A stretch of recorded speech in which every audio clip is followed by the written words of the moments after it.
Okay then, here we are. Day 20. Let's just get straight into it. We'll do a little warm up. We'll do our little walk alongs. We'll start on the E string, top E.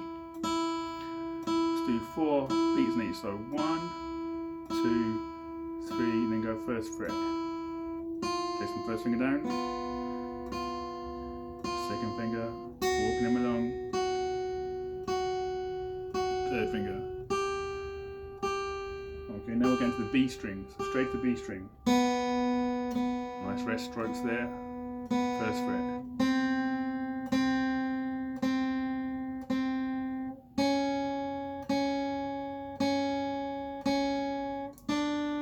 Just taking your time, getting focused. G. We're going to do all the strings. First fret, so the stretches are getting bigger, going across the strings. Each time you move over one. Okay, now the D string. So be thinking ahead each time we move strings.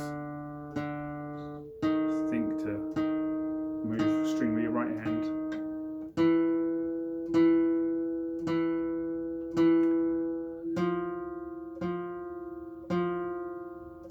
A.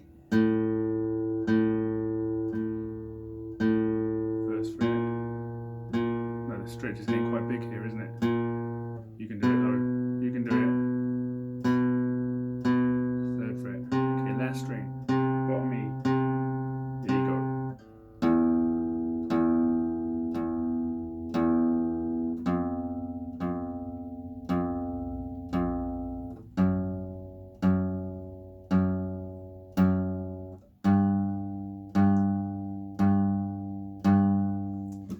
Alright, good. Give your hand a little shake, the warm up, and we'll just do a couple of chords before we start learning some new stuff. So let's start with E minor. Get your chord ready.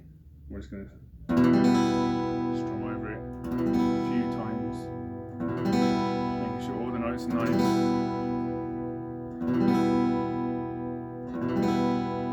Okay, let's turn it into E major. So I'll put that first finger down now.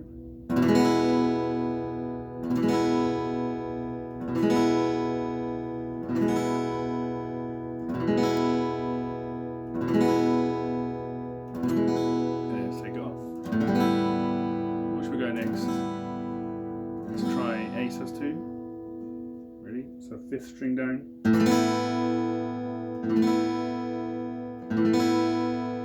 Let's make it A minor now.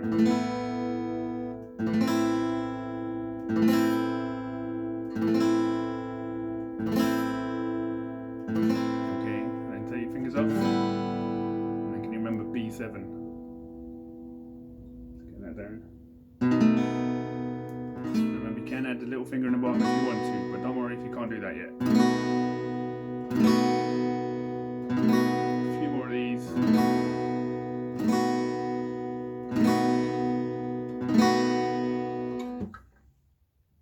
There we go. So hopefully we're fully warmed up and focused now. And what we're going to do is we're going to learn another new chord.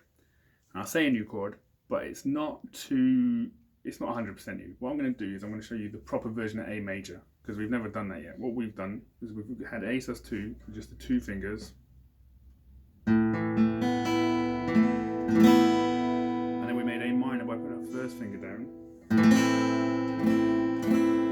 we're going to do A major. Now to do that, you're going to need to use your little finger.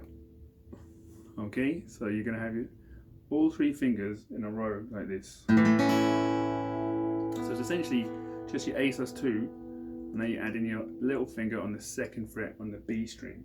There it is. Let's have a closer look.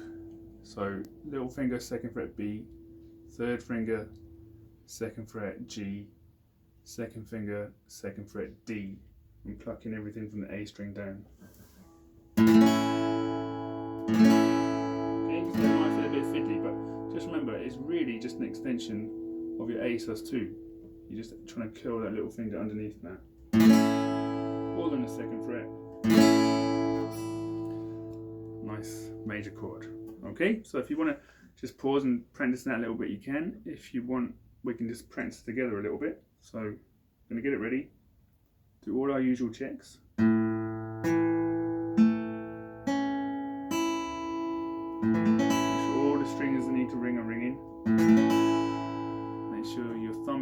of the neck and you're supporting your wrist properly. Make sure you're not curling over and blocking strings and, you know, all the usual stuff. So what we're going to do is we're going to just practice strumming it, taking the fingers off and then back on again. Like just taking them off a little bit and seeing if we can put them all back down at the same time. And then off. And get your fingers back into position. And then off.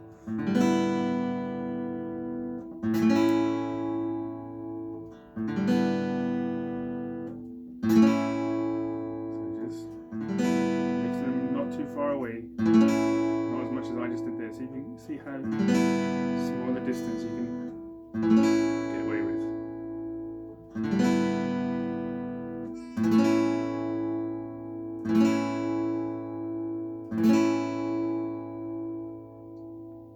Okay, give your hand a little rest. Well done. It's hard learning a new chord, but you've done it. Alright, we'll come back to that again maybe before we finish, but I'm going to show you another new song. It's not really a whole song, it's another sort of classic rock riff, and it goes like this. Doesn't go like that, it goes like this. You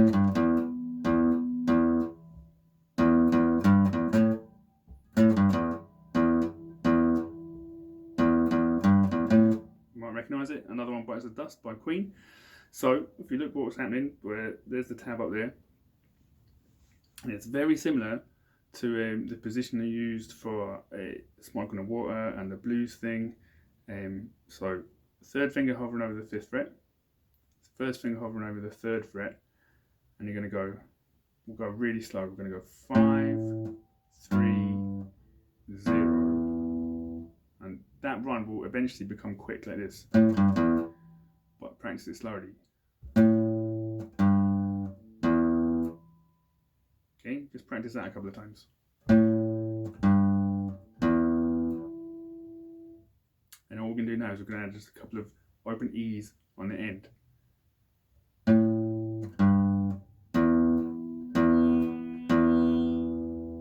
getting a weird buzz in there because I'm accidentally hitting another string somewhere. You try not to do that. So rest strokes, very important on this one.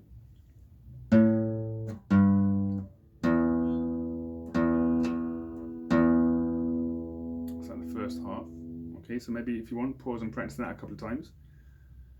And the second half, you're going to go.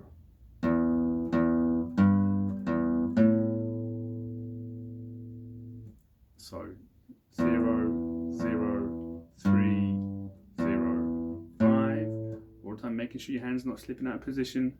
First finger hovering over the 3rd, third finger hovering over the 5th. Nice stretched out fingers. Let's do that second half again. 0, 0, 3, 0, 5. Now it might be sounding a little bit strange as we go at this speed.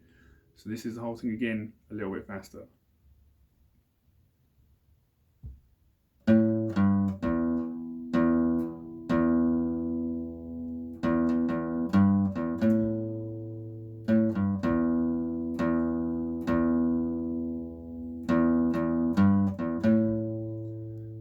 The trick is that do-do-do, getting that nice and smooth. So maybe just have a little practice of that.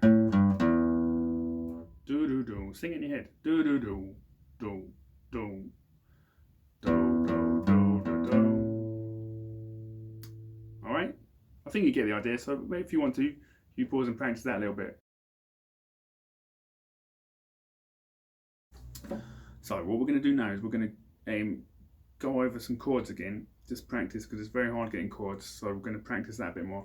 But we're also going to think about bars, which we talked about the other day, and just practice, just getting to really know what a bar is. Like we talked about, it's a measure of time. But let's put it into practice now. So we're going to do a game called Chord Pyramids. So what will happen is we're going to play a chord. We're going to play. Let's pick 2 chords. We'll have E major and A major. So we're practicing that change between those 2. But we're also doing it over bars.